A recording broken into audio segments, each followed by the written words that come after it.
訓練されたぼっちは二度も同じ手に引っかかったりしない。百戦錬磨のつわもの。負けることに関しては俺が最強。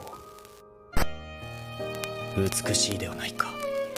2畳でも正方形になるけれども、それでは手狭である。かといって4畳半より広い面積で正方形を作ると。頭では分かっているのに動けないのはなんでだ。勝つ理由がないとか言いながら負けると苦しいのはなぜだ。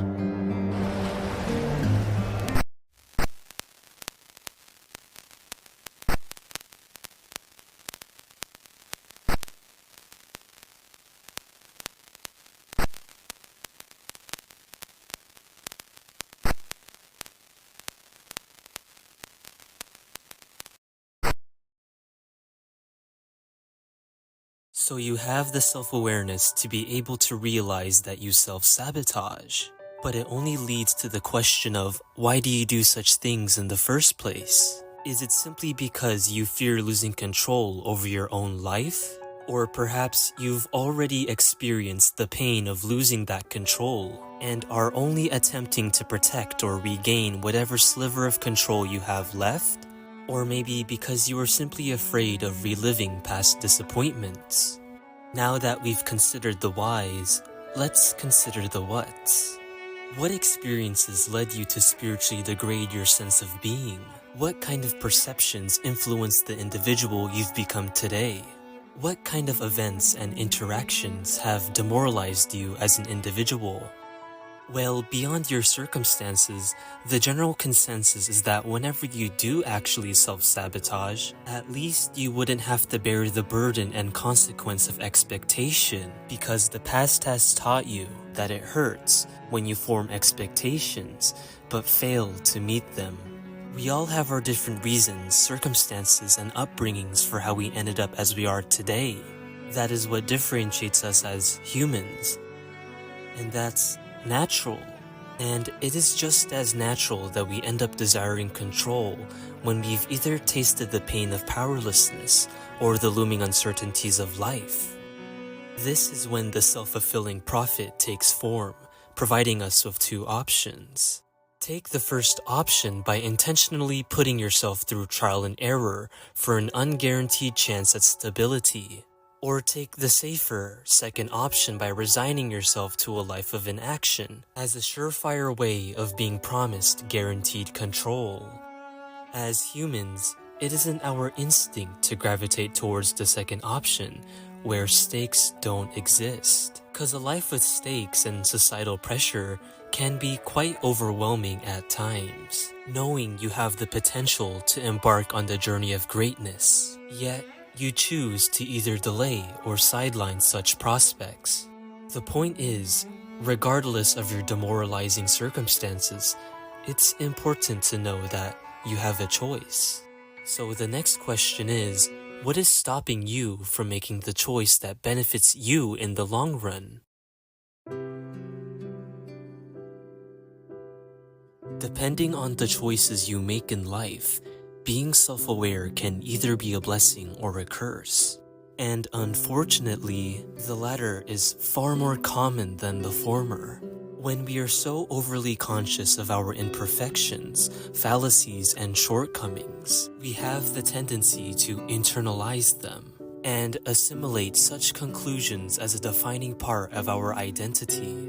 It is nothing short of self-association. If you are being lazy, even after engaging in productivity, you will still draw the conclusion that you're inherently a lazy person. If you experience any form of disappointment, you will believe that you yourself are a disappointment.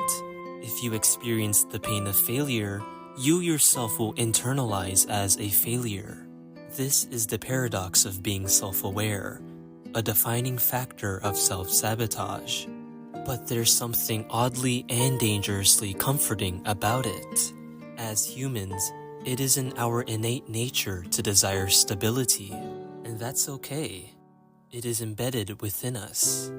And this stability or control takes a multitude of forms, be it financial, emotional, social, and even spiritual.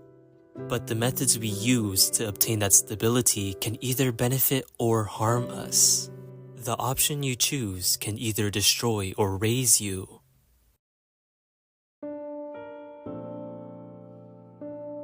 I've noticed that on occasion I feel much more comfortable being sad rather than being happy. Or rather, one could interchange the word being sad with self-sabotaging. Happiness makes me anxious because it doesn't feel right. Positive emotions make me restless because I feel like I am unworthy of them. Whenever I consciously perceive such things, it feels like I am cheating on a test. At least with sadness, it makes everything feel real as I perceive it, as it is something I don't feel ashamed of. Why?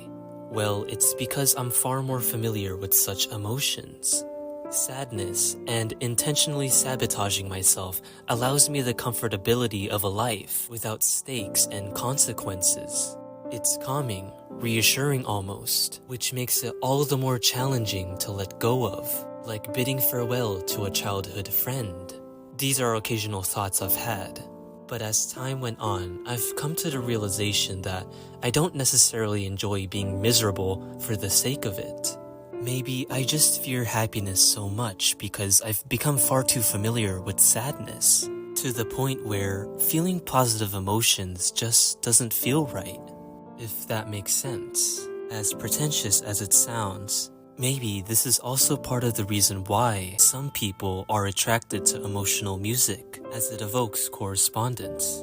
But maybe it's time you let go of such thoughts. You grasp at any straw, any reason to believe you are worthless. But is that really the case? You grew up believing such things, and it led you to this conclusion. The root of your self-sabotage originates from what you've experienced and lived through.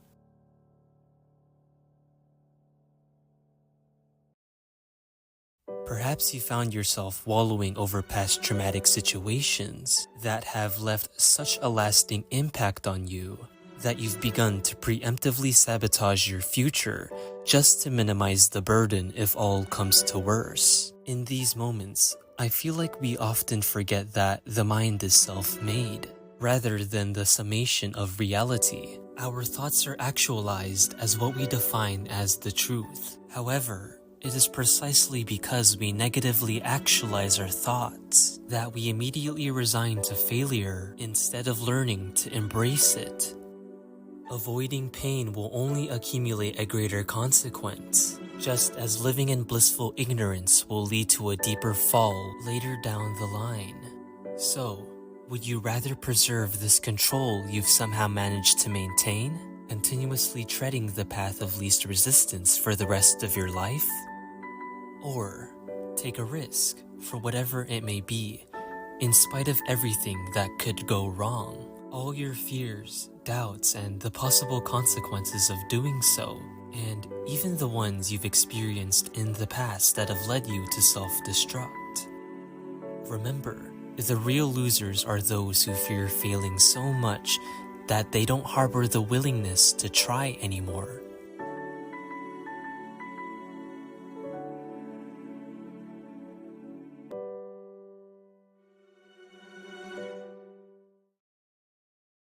Hey, thanks for taking the time to watch an 8-minute yapping session that no one asked for. These are just my thoughts in video form that I've wanted to express for a long time now. If I manage to earn your interest or subscription, allow me to express my deepest gratitude. I intend on talking about more philosophically pretentious subjects akin to this in the future. So if you have any topic suggestions, feel free to comment them below. Anyway, that's about it for me. Stay healthy.